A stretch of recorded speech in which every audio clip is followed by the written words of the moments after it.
Hello, this is Professor Muskan and welcome to my YouTube channel Ansari Academy. In our today's session of oscillation, we are going to discuss the numericals related to this chapter. So what does our question say? The period of oscillation of a body of mass m1 is suspended from a light spring, that is t. The period of the first mass, the period of oscillation of the first mass, that is m1. It has time period t. Next condition, when a body of mass m2 is tied to the first body. What it says, when the mass of m2 is again tied to the first body and the system is made to oscillate. Then the period is 2t.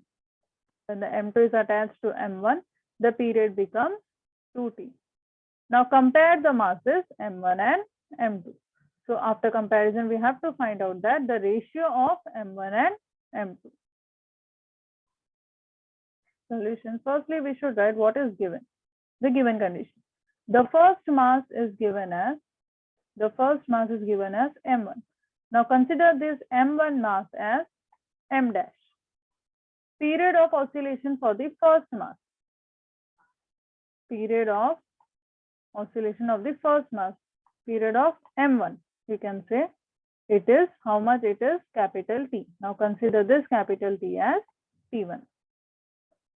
Now the new mass. New mass is given as it is attached to the new mass is m2, which is attached to m1. So it means m1 plus m2. Now consider this m1 plus m2 as m double dash.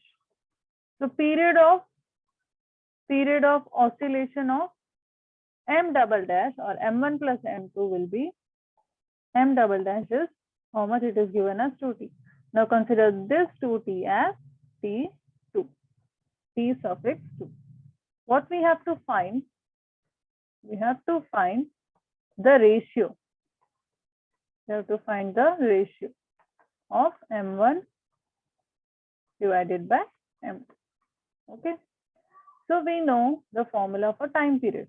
It is 2 pi under root m upon k, where k is the force constant. So T equals to 2 pi under root m upon k. So time period for the first mass, that is T1, which will be equal to 2 pi under root. The time period for the first mass is given as m dash. Time period we have considered as m dash. So 2 pi m dash upon k. And the time period for the second mass, it is 2 pi under root m double dash k. All right.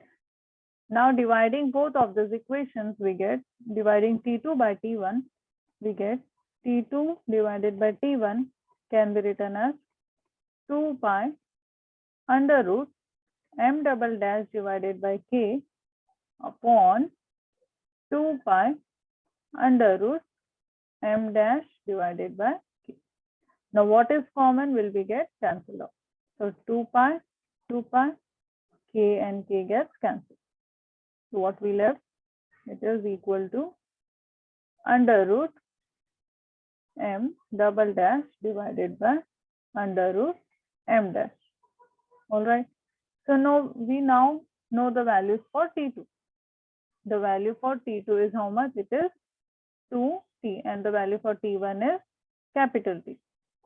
Value for m double dash, we'll consider the whole square root. The value for m double dash is m1 plus m2 divided by m1. So now what we will do? We will square, taking square root on both sides. So squaring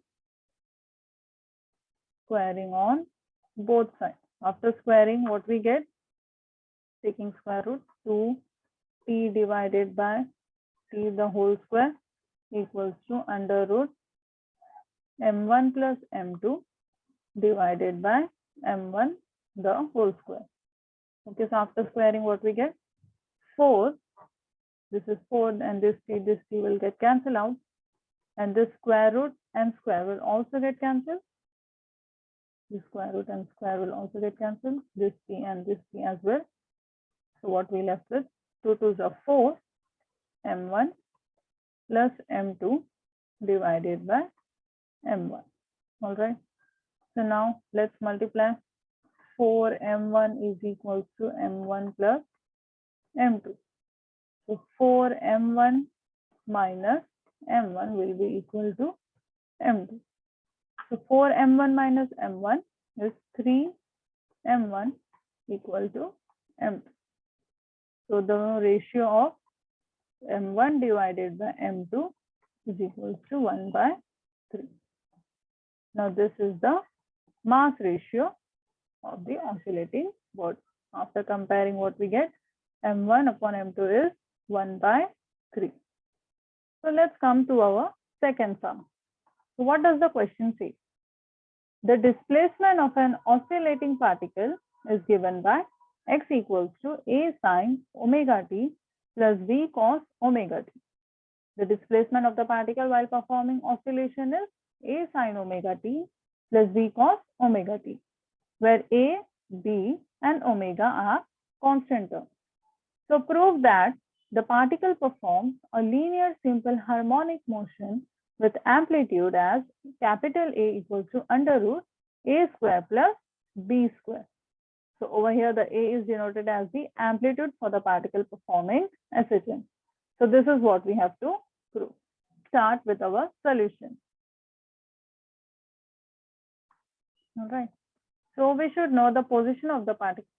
The position of the particle, that is displacement, is given by x equals to a sine omega t plus b cos omega t.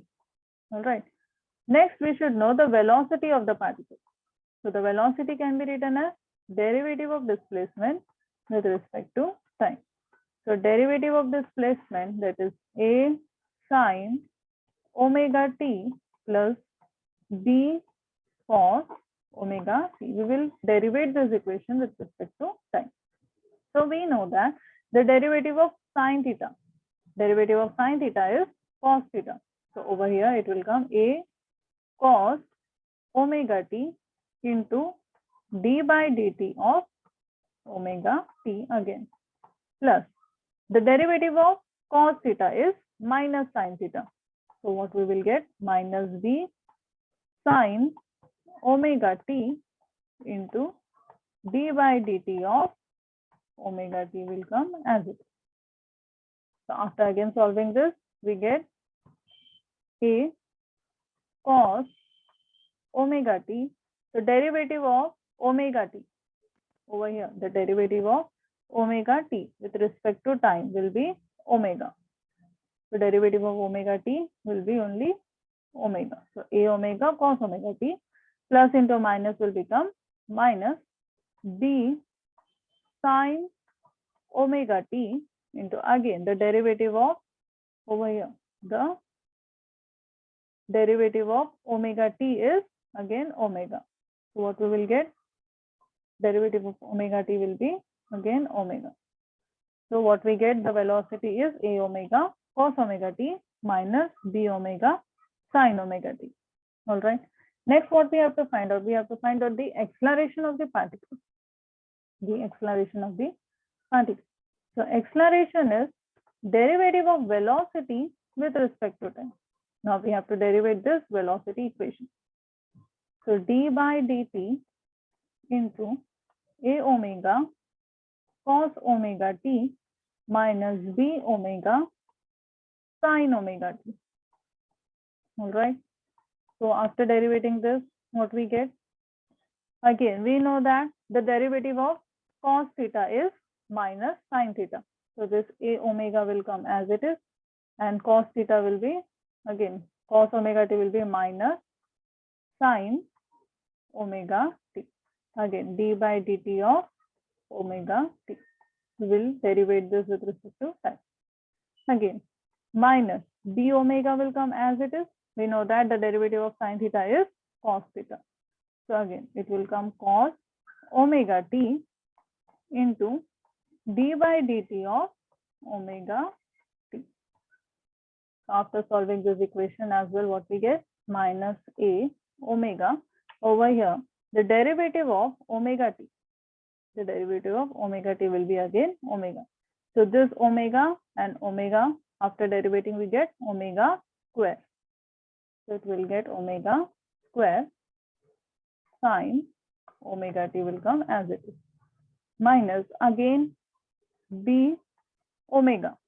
So over here the b omega, and after derivating this d by dt omega t with respect to time we get again omega. So this omega, and after derivating this omega we get omega square. So minus the omega square cos omega t. All right. So next what we will do? We will consider this omega square as common. This omega square common, minus omega square as common, and what we get? A sine omega t plus b cos omega t. And we know that this a sine omega t plus b cos omega t is the value for x. Yes, a sine omega t plus b cos omega t is the value of x. So we will substitute over here as x. So the value for a is minus omega square x. Okay, the value for a will be minus omega square x, and then the acceleration of the particle is directly proportional to displacement. This is what we can conclude. That is given, we have to prove that amplitude is equal to under root a square plus b square. So let amplitude, let that amplitude which we have considered over here as a and b is our amplitude. So consider these amplitude as a equals to capital A cos phi and b is equals to a sine phi. Consider this and substitute both of these equations in equation number 1. Consider this as equation number 1 and consider this as equation number 2. Okay, so now what you will do? Substituting equation 2 in equation number 1. Okay, so what we will get? The equation number 1 is x equals to a sine omega t plus b cos omega t. This is our first equation. So after substituting the value for a and b, we get a cos phi into sine omega t plus, in place of b we will substitute a sine phi into cos omega t. Now consider a as common.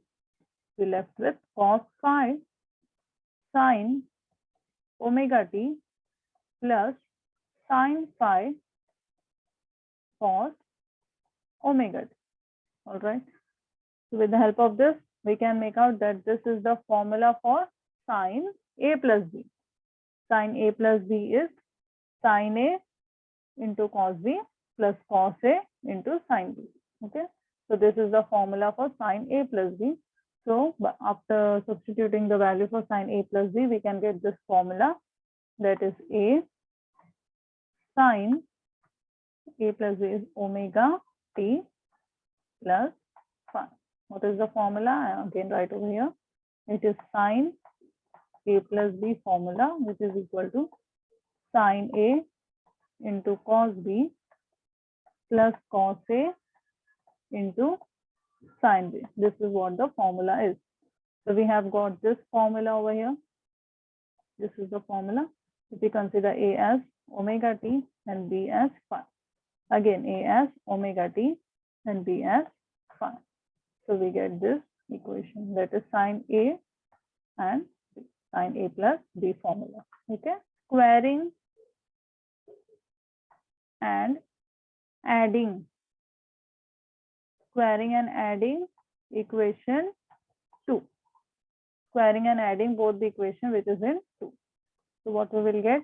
A square plus b square will be equal to a square, in bracket it will come cos square phi plus sine square phi. All right. So what will come? A square plus B square will be equal to A square. And we know that sine square plus cos square, the value for sine square plus cos square is 1. So over here, the value for cos square plus sine square will be 1. So A square into 1 will be A square.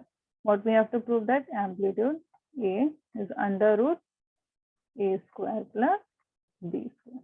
Now this is our solution.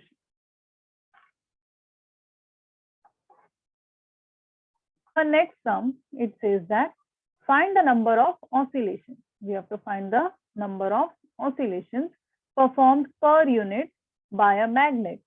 Oscillations performed by a magnet per unit is vibrating in the plane of uniform field. The magnetic field, the uniform magnetic field is given as 1.6 into 10 to the power minus 5 Weber per meter square.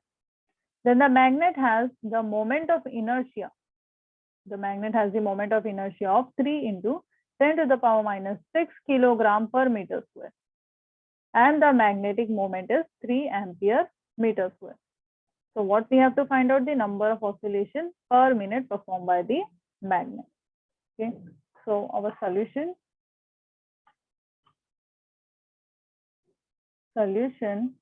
is given as, firstly we should know what is given, that magnetic field is 1.6 into 10 to the power minus 5 Tesla. In place of Weber per meter square, you can also consider as Tesla. Inertia is given as 3 into 10 to the power minus 6 kilogram per meter square. Okay. And the magnetic moment is given as 3 ampere meter square, which is denoted as mu. This is equal to 3 ampere meter square. The magnetic moment is 3 ampere meter square. You should know the time period. So what is the time period over here? It is T equals to 2 pi under root I upon mu into B. So if this is the time period, then what will be the frequency? It is 1 upon 2 pi under root mu into B upon I. That is your inertia. So the number of oscillations performed per minute. Okay. So the number of oscillations performed per minute will be how much? Number of oscillations per minute. Per minute, 1 minute equals to how much second? It will be 60 seconds. It means it has 60 into frequency. So which can be written as 60 into the value for frequency is 1 upon 2 pi under root mu into B divided by I. So after substituting the values, we get 60 into 1 upon 2 pi under root, the value for mu is given as 3 ampere meter square. So mu is 3 into the magnetic field is 1.6 into 10 to the power minus 5 divided by inertia is 3 into 10 to the power minus 6 kilogram per meter square. Okay, so which is equal to, after solving all this, we get 60 divided by 2 pi will be as it is under root 3. This and this will get cancelled. 3 and 3 will get cancelled. Okay, so now this is 10 to the power minus 5, this is 10 to the power minus 6. After shifting the point, we get 10 to the power minus 6 and 10 to the power minus 6. So under root, we get 16. All right, under root 16. So which is equal to 60 into the square root of 16 is 4 divided by 2 into 3.14. 120 into 3.14. What we have did, we have just cancelled out the 60 with 3. 3 4s are 12, 120. We get 120 divided by 3.14, which is equal to 38.19 approximately oscillation per minute. Okay, 120 divided by 3.14, we get 38.19 oscillation per minute. A wooden block of mass m is kept on a piston that can perform a vertical vibration. All right, so a mass is kept on the piston which is performing a vertical vibration.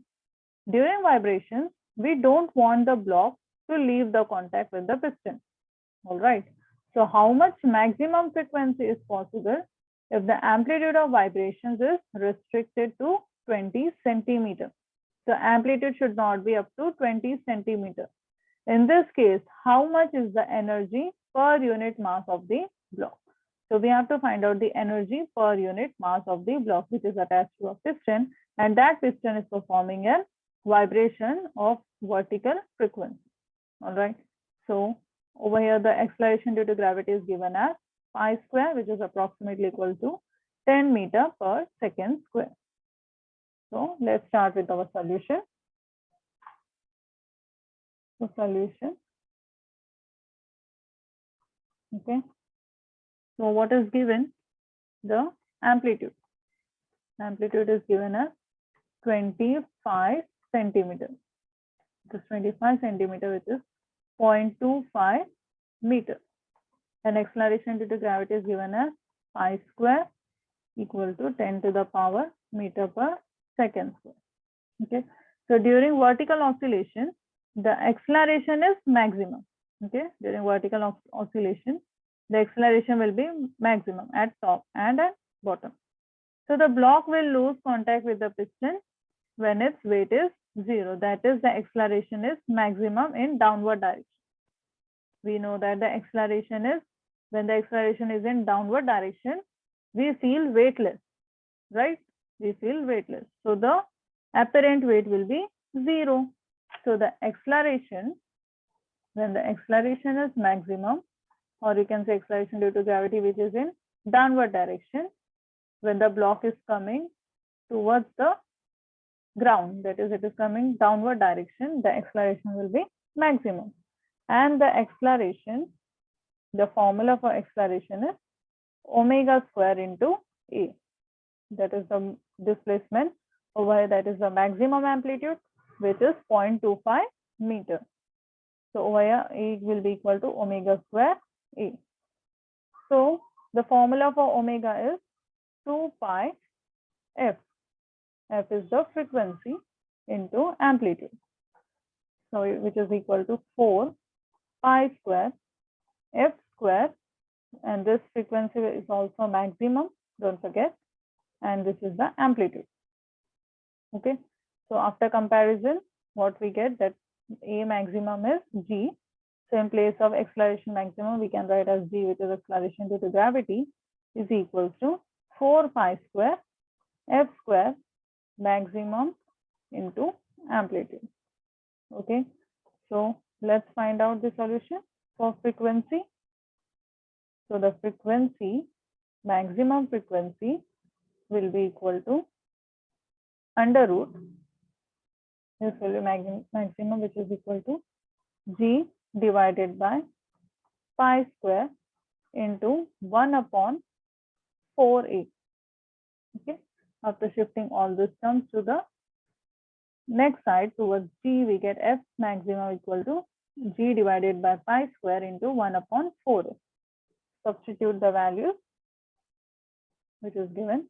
So acceleration due to gravity is given amount 10 divided by the value for pi square is also 10 into 1 upon 4 into amplitude is 0.25 meter. Okay, so after solving all this, we get around 1 hertz. The frequency we get is 1 hertz. But what we have to find out, we have to find out the energy per unit mass. We have to find out the ratio of energy per unit mass. As we know that this is the frequency of the piston. Okay, so this will be the frequency of the piston, that is 1 hertz. So energy will be equal to half m omega square A square. It will be half m omega square A square, which is equal to half into m 4 pi square F square maximum. We will write as it is. What is the value given? So A square. So energy divided by mass, that is energy per unit mass, can be written as this 2 and this 4 will get cancelled. We get 2 pi f square a square. 2 pi f square a square, which will be equal to 2 into 10 into f square. The value for f square is among 1 hertz. The value for a is 0.25. The value for a is 0.25, which can be written as 1 by 4.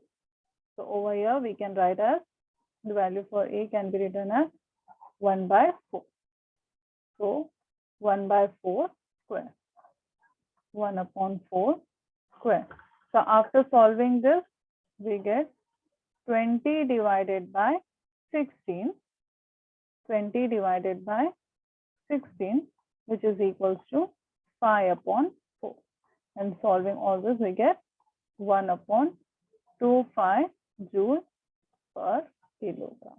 This is our value for energy per unit mass.